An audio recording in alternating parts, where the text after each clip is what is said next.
kira-kira jamaah udah bener belum pakai mukenanya?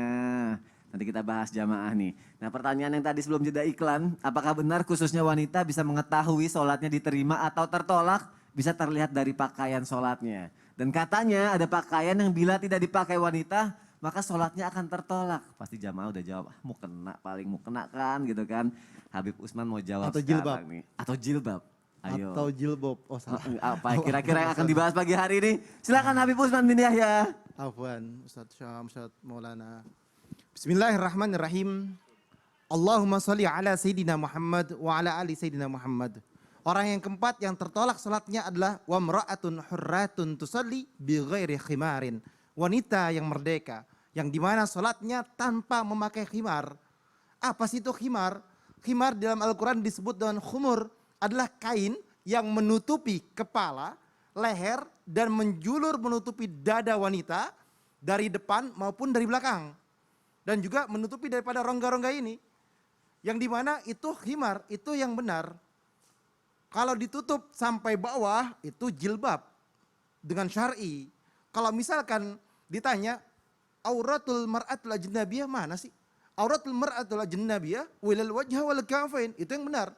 Menurut mazhab Imam Syafi'i, pakaian yang sempurna bagi wanita adalah auratul mar'atul ajnabiyah wa ilal wajha wal kafain, kecuali muka dan telapak tangan. Yang boleh kelihatan muka doang sama telapak tangan. Kalau misalkan dia keangkat kesingkap, tadi kayak tadi tuh, kesingkap sampingnya, kirinya. Nah inilah yang bisa menjadikan penglihatan dan tembus kelihatan. Ini nggak boleh. Terus tidak boleh juga ketika wanita sholat dengan mukena yang tipis. Sampai dalamnya kelihatan. Tembus kelihatan. Atau nanti maaf dalamannya kelihatan dan lain sebagainya kelihatan. Akhirnya apa? Akhirnya sholatnya tidak diterima oleh Allah Subhanahu wa Ta'ala. Karena pakaiannya rapi, pakaiannya bagus ya kan. Tapi tipis. Nah banyak juga orang yang ketika umrah salah dia beli pakaian. Akhirnya karena mentang-mentang putih dia pakai putih. Mataharinya terik tembus. Ini semua naudzubillah, ini yang tidak dibolehkan, hati-hati. Kalau bisa mendingan beli 3 lapis. Agar apa? Agar ketutup. Jangan sampai kelihatan dalamannya. Tidak boleh juga ketika wanita sholat dengan mukena yang tipis tadi tuh, kelihatan semuanya. Dia sholat, dia main sholat aja, dia langsung, udahlah yang ada yang ini, nggak apa-apa lah, udah buru-buru, nggak boleh.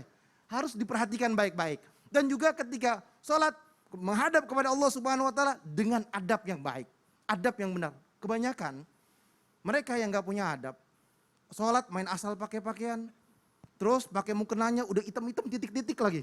Ya kan, giliran ketemu si A, ketemu pejabat, ketemu yang dicintain, ketemu si B, si C, rapi, ganteng atau cakep, wangi. Waduh, tapi ketika menghadap kepada Allah tidak punya adab. Bau lah, ya kan? Inilah, itulah, ya, nggak bersih lah, gitu ya. Nggak rapi lah, sikat gigi juga belum, main langsung sholat aja. Nah, ketika berhadapan dengan makhluk, dia bisa rapi. Ketika berhadapan dengan makhluk, dia bisa wangi. Berhadapan dengan makhluk, dia bisa merapikan tubuhnya, pakaiannya serapi-rapinya. Sepatunya lancip, ya kan?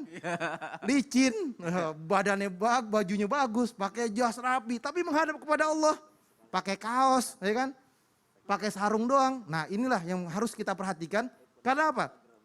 Punya adab kepada Allah harus dikedepankan. Wasta'inu bisabri wasalah wa innaha lakabiratun ila al-khashiin alladzina yazunnuna annahum mulaqi rabbihim wa annahum ilaihi raji'un. Jelas bahwasanya kalau mau mendapatkan pertolongan Allah, kalau mau ditolong sama Allah, berhadap kepada Allah dengan aturan yang baik dan benar.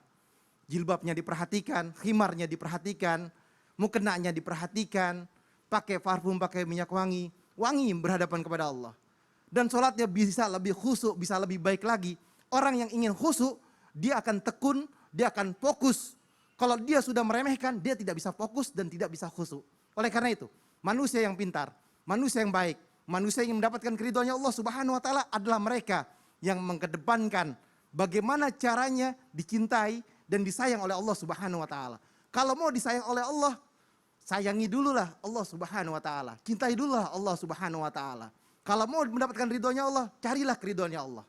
Seperti orang contoh, dia suka sama seorang, dia datang ngapel, wangi, cakep, keren, rapi, ya kan? Tapi hadap kepada Allah, kalau dia semena-mena, dia nggak rapi, oh berarti dia nggak khusyuk, dia nggak fokus. Orang mau minjem duit aja udah rapi. Iya. Apalagi ini mau minta, kan sama Allah minta gak? Iya, minta. Minta. Adablah yang bagus dengan Allah Subhanahu Wa Taala. Masya Allah, berarti memang harus adab-adabnya. Ada adabnya. Benar mau kena, tapi ya adab-adab cara memakainya itu ya Bib ya. Seperti Betul. tadi Habib jelaskan ya. Masya Allah, jadi untung istri aku belum jualan mau kena. Kalau nggak bisa sekalian aku promoin nih tadi nih mau kenanya nih yang bagus seperti apa nih. Masya Allah. Habib terima kasih untuk penjelasannya Bib. Tapi